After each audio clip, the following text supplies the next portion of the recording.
अस्सलामुअलैकुम। पाकिस्तान भी इस वक्त एक मुश्किल सूरत हाल से दो चार है, और वो मुश्किल सूरत हाल पाकिस्तान की अपनी नहीं है बल्कि अपने हमसाया मुल्क अफ़गानिस्तान की है।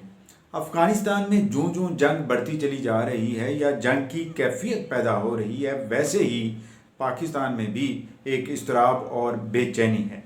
और ये बेचैनी वजह है कि क्योंकि दुनिया पूरी की नज़रें इस सूरत हाल पर इस वक्त लगी हुई हैं।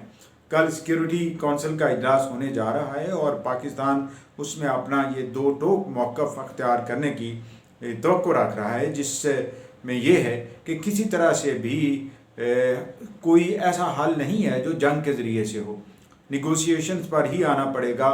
मुख्तलिफ लोग जो लड़ाइयाँ लड़ रहे हैं, ख़ास तौर पर तालिबान के हवाले से, पहले पाकिस्तान पर ये इल्ज़ाम भारत की जानिब से और अफ़गान हुकूमत की तरफ से भी लगता रहा है कि पाकिस्तान मुलव्वस है बहुत हद तक अफ़गान तालिबान की सपोर्ट में। लेकिन अब जो पाकिस्तान ने दो टोक और क्लियर स्टांस अख्तियार किया है, तो इससे तो ये वाज़ेह पैगाम तालिबान को भी चला जाता है कि पाकिस्तान की बैकिंग नहीं है।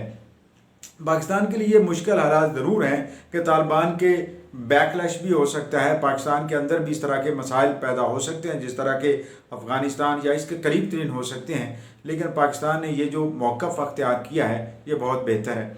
दूसरी जानिब अफ़गानिस्तान के अंदर मामला बिगड़ते चले जा रहे हैं। जनूबी सूबे हेलमंद और हेरात में ख़ास तौर पर ये मामला बहुत ख़राब हैं, जहाँ पे शहरों के ऊपर बमबारी जारी है और मुकाबले जारी हैं, जिसमें अफ़गान फोर्सेस हैं और उनके मुकाबले में अफ़गान तालिबान हैं।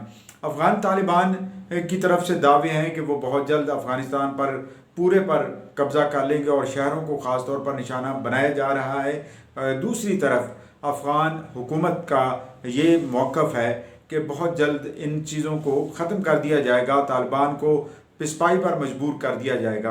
अशरफ गनी ने चंद दिन पहले ये कहा था कि तालिबान उसी वक्त निगोशिएशन पे आएगी जब उसको मैदान जंग में शिकस्त होगी या हज़ीमत का सामना करना पड़ेगा।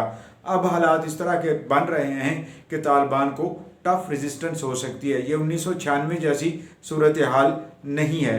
बैनुल अक़वामी माहिरीन तो ये कहते हैं कि 1996 के बाद से जो सूरत हाल बनी थी उसका अब बहुत हद तक तदारुक कर लिया गया है।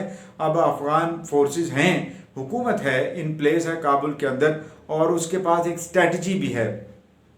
दूसरा जो टारगेट किया है अफ़गान तालिबान ने और जिसका उन्होंने इजहार भी किया है, वो टारगेट उन्होंने किया है काबुल शहर को बम धमाके के ज़रिए, और उस धमाके में 8 अफराद हिलाक हुए हैं। लेकिन इस धमाके के बाद अफ़गान तालिबान को धचका लगा है वो ये कि अवामी सतह पे तालिबान के ख़िलाफ़ नफ़रत में फ़रोग़ हुआ है और ये नफ़रत बढ़ती चली जा रही है। लोग जब अल्लाह अकबर के नारे लगाते अपने घरों से बाहर निकल आए और उन्होंने एक तरह से नो टू तालिबान कहा, तो ये एक वाज़ेह पैगाम है तालिबान के लिए, आइंदा के लिए भी, कि अगर आगे बढ़ना है तो इस तरह नहीं बढ़ा जा सकता, निगोशिएशन की तरफ आना ही पड़ेगा।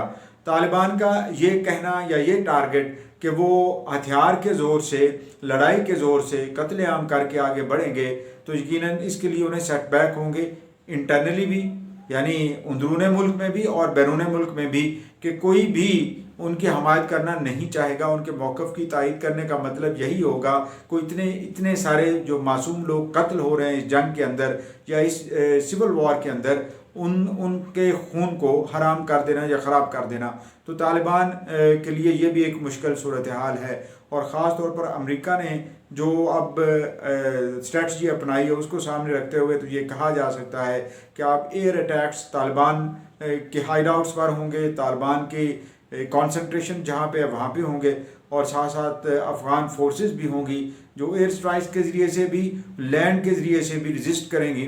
और यही एक तवक्को है कि इस तरीके से हालात उस तरफ जाएंगे कि तालिबान मजबूर होकर टेबल के ऊपर आ जाएं, बात करना शुरू कर दें, और जब वो बात करेंगे तो यकीनन कोई सलूशन भी होगा, उनका जो मुतालबा है वो भी सुना जाएगा। लेकिन अगर जंग करने की कोशिश करेंगे तो यकीनन दोस्त भी दूर हो जाएंगे, और अभी हमने ये देख लिया है कि बहुत सारे ममालिक ने अपना मौक़िफ़ चेंज कर लिया है तालिबान के हवाले से और मजम्मत की है सिविलियन या आम लोगों के قتل کی افغانستان کے اندر، تو میرے خیال میں یہ ایک لیسن ہے طالبان کے لیے to mend its ways. Thank you.